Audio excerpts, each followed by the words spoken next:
अभ्यासी YouTube channel में सभी मित्रों का स्वागत है। सभी वीडियो को मैंने दिन के हिसाब से बनाया है, तो आपको विनती है कि मेरी चैनल में प्लेलिस्ट में देखकर वीडियो को दिन के हिसाब से क्रम अनुसार ही देखें, तो ये विषय समझना आपके लिए आसान हो जाएगा। और चैनल को सब्सक्राइब और वीडियो को लाइक जरूर कर दे। चलिए तो विषय को आगे देखें।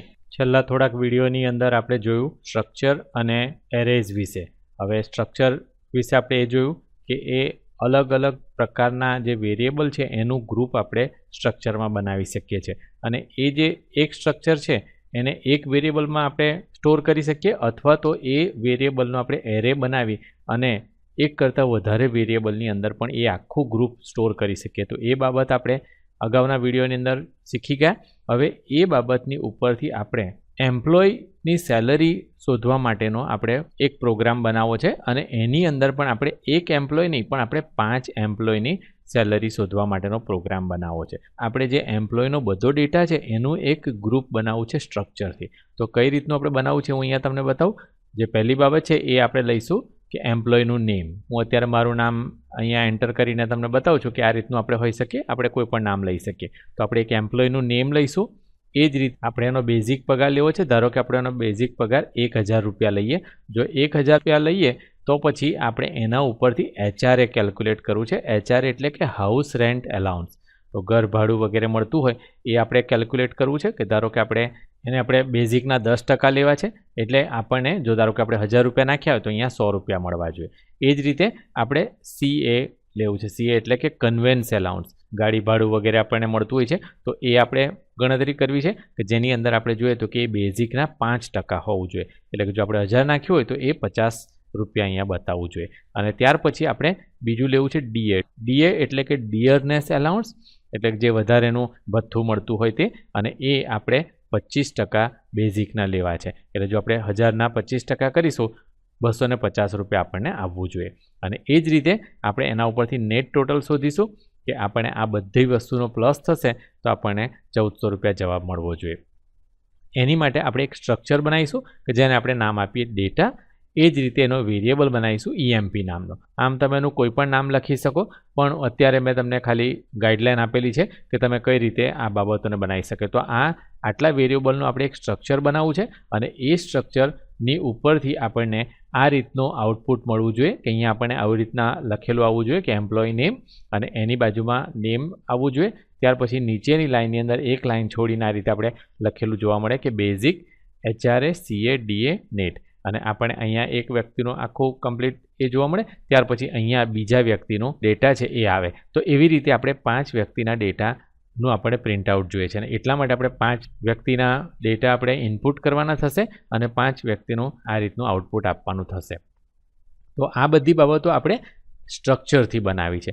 એ આપણે યાદ રાખવાનું છે કે આપણે આ એમને સાદી રીતે આપણે જેમ પહેલાં જોયું એ રીતે નથી બનાવી, પણ સ્ટ્રક્ચરથી બનાવવું છે। એટલે આપણે એક સ્ટ્રક્ચર બનાવી અને ત્યાર પછી આને બનાવીશું। મેં જે અગાઉના સ્ટ્રક્ચર અને એરે વગેરેના જે પ્રોગ્રામ બતાવ્યા એને ગાઈડલાઈન પ્રમાણે તમે પ્રોગ્રામ બનાવી શકો। હવે એમાં હું તમને ફરી એકવાર યાદ કરાવી દઉં કે આપણે કેટલી વસ્તુ ધ્યાનમાં રાખવાની છે। પહેલી બાબત ડિક્લેરેશનની અંદર આપણે લેવાની છે વેરિયેબલના ડિક્લેરેશન વિશે।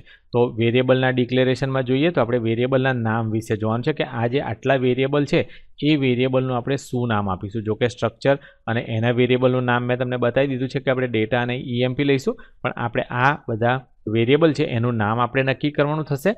ત્યાર પછી આપણે એની ડેટા ટાઈપ નક્કી કરવાની થશે કે આ બધા વેરિયેબલ છે આપણે કઈ ડેટા ટાઈપમાં લઈશું અને કેવી રીતે આપણે સ્ટ્રક્ચરમાં ગોઠવીશું એ આપણે નક્કી કરવાનું થશે। ત્યાર પછી આપણે ઇનપુટ લેવાનું થશે કે હવે આટલા બધા વેરિયેબલ આપણને જોઈએ છે તો આ બધા વેરિયેબલમાંથી કેટલા વેરિયેબલને આપણે ઇનપુટ માંગવું પડશે યુઝર પાસેથી એ આપણે નક્કી કરવાનું થશે અને કેટલા આપણે કેલ્ક્યુલેટ કરવાના છે એ આપણે નક્કી કરવાનું છે અને એ પ્રમાણે આપણે ઇનપુટ માંગીશું।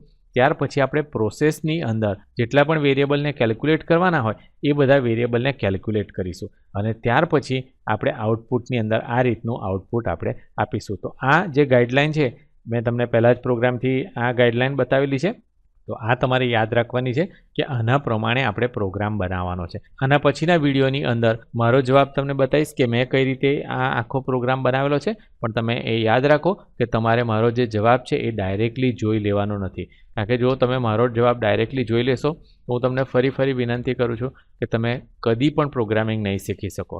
એટલે જો તમારે પોતે પ્રોગ્રામિંગ શીખવું હોય કે તમે એક નાનામાં નાનો પણ પ્રોગ્રામ તમે પોતે બનાવી શકો, તો પછી તમારે પોતે પ્રયત્ન કરવાની જરૂર પડશે.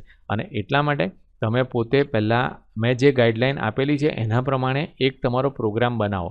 ભલે એ ખોટો પ્રોગ્રામ હોય અથવા તો ભલે તમને એની અંદર ઘણી બધી તકલીફ પડે, તમે 10-15 વખત એને સુધારો વધારો કરીને રન કરવાની કોશિશ કરો. અને જ્યારે તમે કંઈ પણ નાનો મોટો પ્રોગ્રામ બનાવો ત્યાર પછી જ તમે આનો જવાબ જુઓ. કારણ કે આપણે આ ઉદાહરણ મેં તમને પહેલાં જે આપેલું છે તમારે યાદ રાખવાનું છે કે આપણે બીજા વ્યક્તિઓને તરતા જોયા કરવાનું નથી. જો આપણે બીજા વ્યક્તિઓને તરતા જોયા કરીશું તો પછી આપણને કદી પણ તરવાનું નહીં આવડી શકે. એટલે કે આપણે સ્વિમિંગ શીખવા માટે શું કરવાની જરૂર પડશે, તો કે આપણે પોતે પાણીમાં ઉતરવાની જરૂર પડશે. આપણે પોતે યાદ રાખવાનું છે કે આપણે પોતે પ્રયત્ન કરવાનો છે. જ્યાં સુધી તમે પોતે પ્રયત્ન નહીં કરો ત્યાં સુધી તમને પ્રોગ્રામિંગ નહીં આવડે. અને એટલા માટે તમે મારો જવાબ જે છે એ ડાયરેક્ટલી ના જોઈ લેતા, તમે પોતે બનાવવાની કોશિશ કરો. જેટલું તમે બનાવી શકો, જે પ્રમાણેનું તમને ફાવે એ પ્રમાણેનું બનાવો અને ત્યાર પછી જ તમે મારો जवाब જુઓ. ये वीडियो देखने के लिए आभार. अगर आप कंप्यूटर के एकदम नए और एडवांस टॉपिक पर वीडियो देखना चाहते हैं तो ये वीडियो को लाइक करके चैनल को सब्सक्राइब कर लें. चैनल आगे बढ़ेगी तभी हम नए मुफ्त वीडियो अपलोड कर सकेंगे. आशा है कि आप लाइक, शेयर और सब्सक्राइब जरूर करेंगे. अगर आप ये वीडियो में इस्तेमाल होने वाली PDF फाइल व्हाट्सएप पर खरीदना चाहते हैं तो ये लिंक को देखें. वीडियो डिस्क्रिप्शन में भी ये लिंक दी है. धन्यवाद.